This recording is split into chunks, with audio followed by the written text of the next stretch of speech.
తెలంగాణలో blood politics heat ఎక్కాయి. Revanth blood comments పై బీఆర్ఎస్ నిరసనలు నిర్వహిస్తోంది. తెలంగాణ భవన్లో బ్లడ్ డొనేషన్ కార్యక్రమాన్ని చేపట్టింది. బీఆర్ఎస్ కార్యకర్తలు భారీగా రక్తదానం చేశారు. రైతుకు నీరు పారించాలని డిమాండ్ చేశారు. రేవంత్ కు కావాలంటే ఎంత రక్తమైనా ఇస్తామని, కానీ రైతులకు మాత్రం నీరివ్వాలని కోరారు. బీఆర్ఎస్ కు కాంగ్రెస్ కౌంటర్ ప్రోగ్రాం నిర్వహించింది. గాంధీ భవన్ లో ఫోటో ఎగ్జిబిషన్ నిర్వహించింది. కేసీఆర్ అవినీతి దాహానికి నిదర్శనం కాళేశ్వరం అనే పేరుతో ఫోటో ఎగ్జిబిషన్ నిర్వహించింది. కాంగ్రెస్ ఎమ్మెల్సీ బల్మూరి వెంకట్ ఆధ్వర్యంలో ఈ ఫోటో ఎగ్జిబిషన్ జరిగింది.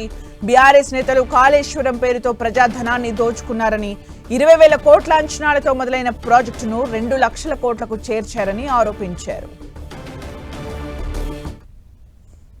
ముఖ్యమంత్రిగా బాధ్యత శాంతి భద్రతలను కాపాడాలి. శాంతి భద్రతల శాఖ కూడా మీ దగ్గరనే ఉంది. శాంతి భద్రతలను కాపాడాలి, పంటలను కాపాడాలి, రైతులను కాపాడాలి, సమాజాన్ని కాపాడాలి.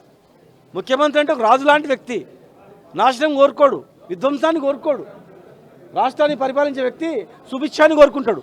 వెంటనే ఈ మాటలను వెనక్కి తీసుకోవాలి. భవిష్యత్తులో అన్నని చెప్పాలి. రైతులకు నీళ్ళు ఇవ్వాలి.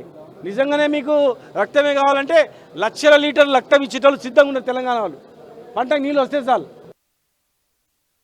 ఈరోజు ఆ ప్రాజెక్టుని నీళ్లు నింపితే దాదాపు వందలాది గ్రామాలు మునిగి ఏదైతే వేలాది మంది ప్రజలు ప్రాణాలు కోల్పోతారు.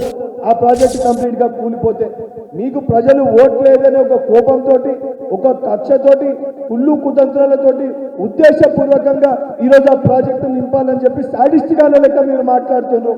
ముందు తెలంగాణ ప్రజలకి మీరు ఏదైతే ఈరోజు మీరు చేసిన 1,20,000 కోట్ల అప్పు ఈరోజు తెలంగాణకి ప్రజల నెత్తిపైన భారం లెక్క మారింది.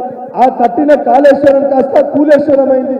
దీనిపైన మాట్లాడాల్సిన వ్యక్తి, తప్పుకి కారకుడైన వ్యక్తి, 80,000 పుస్తకాలు చదివినని తానే ఇంజనీర్ అయి, తానే అన్నయ్య కర్మ కర్త క్రియ వివరించిన కల్వకుంట్ల చంద్రశేఖర్ రావు ఏమో ఫార్మ్ హౌస్ లో పండుకుంటారు.